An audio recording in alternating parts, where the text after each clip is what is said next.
की वृद्धि हुई है। स्वास्थ्य के क्षेत्र में बजट को 92,000 करोड़ रुपए से बढ़ाकर 2,23,000 करोड़ तक पहुंचाया गया है।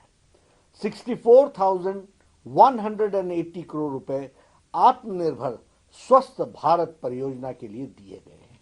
यह अपने आप में भारत की स्वास्थ्य की तस्वीर बदलने वाला है।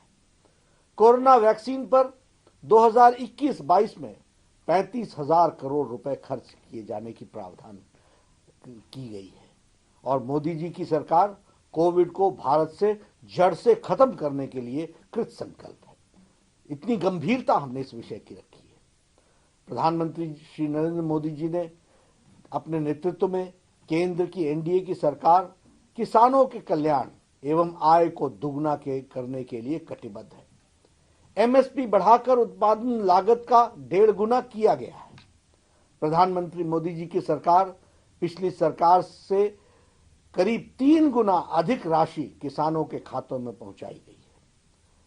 हमारे सीनियर सिटीजन्स जो 75 साल और उससे ज्यादा उम्र के सीनियर सिटीजन्स को आईटी रिटर्न से राहत देने और पेंशन से आय की इनकम टैक्स की छूट दी जा रही है। सभी के लिए घर हमारे लिए प्रायोरिटी का विषय है।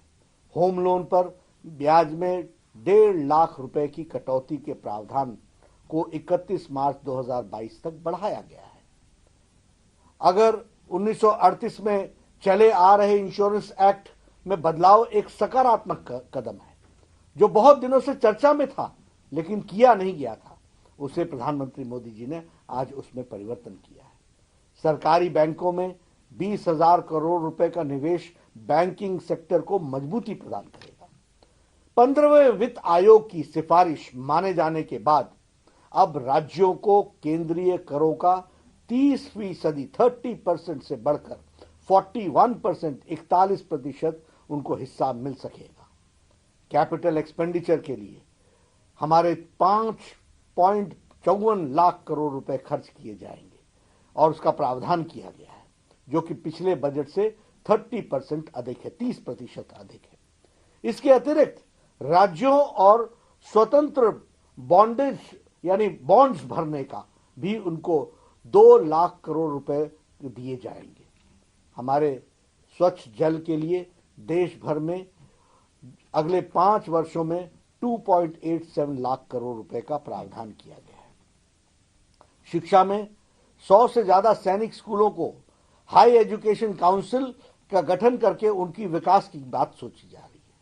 15,000 स्कूलों को आदर्श स्कूल बनाए जाने का प्रस्ताव भी स्कूल की शिक्षा को मजबूत करने के लिए रखा है। रिसर्च के लिए 50,000 करोड़ रुपए अलग से रखे गए हैं। आदिवासी इलाकों में लगभग 38,000 करोड़ रुपए की लागत से 750 एकलव्य स्कूल खोले जाने का भी प्रावधान है। अगर मैं महिला सशक्तिकरण की बात करूं तो उज्ज्वला योजना ने जो भारत में तस्वीर बदली है, 8 करोड़ बहनों को कनेक्शन मिला है, उसमें 1 करोड़ महिलाओं को और ये गैस का कनेक्शन पहुंचाने का योजन इस बजट में किया गया है।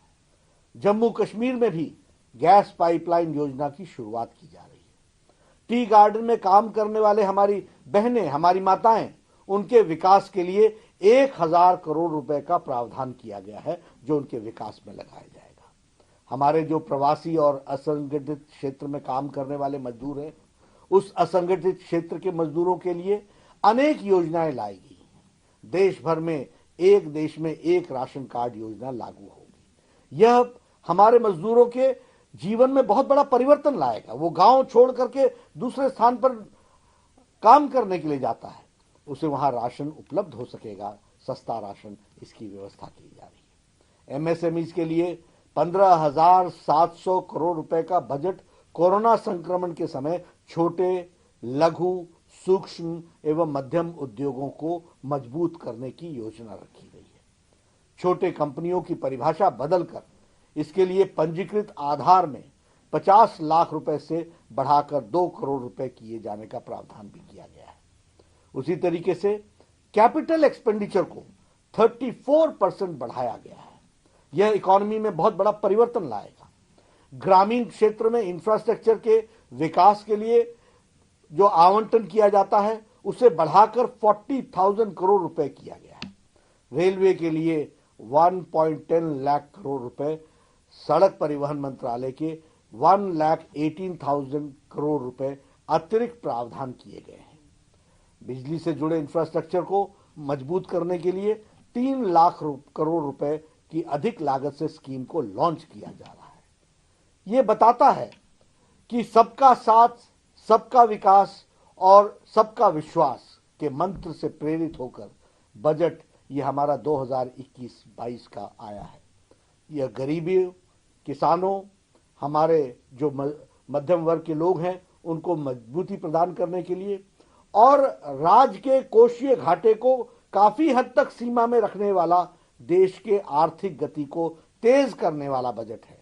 मैं पुनः इस ऐतिहासिक बजट के लिए आदरणीय प्रधानमंत्री जी को और निर्मला जी, हमारी वित्त मंत्री, उनकी टीम को बहुत बहुत बधाई देता हूं, अभिनंदन करता हूं और मैं ये महसूस करता हूं कि यह बजट देश को जो संक्रमण काल से निकल रहा है उसको एक नया इम्पेटस देगा, एक नई ताकत देगा, एक नए ऊर्जा के साथ आर्थिक जगत को आगे बढ़ाएगा और संपूर्ण विकास के लिए, होलिस्टिक डेवलपमेंट में यह अपना योगदान करेगा। मैं इन्हीं शब्दों के साथ इस बात को आपको बधाई भी देता हूं और यह आगे परिवर्तन लाएगा, ऐसा मैं कहता हूं। धन्यवाद।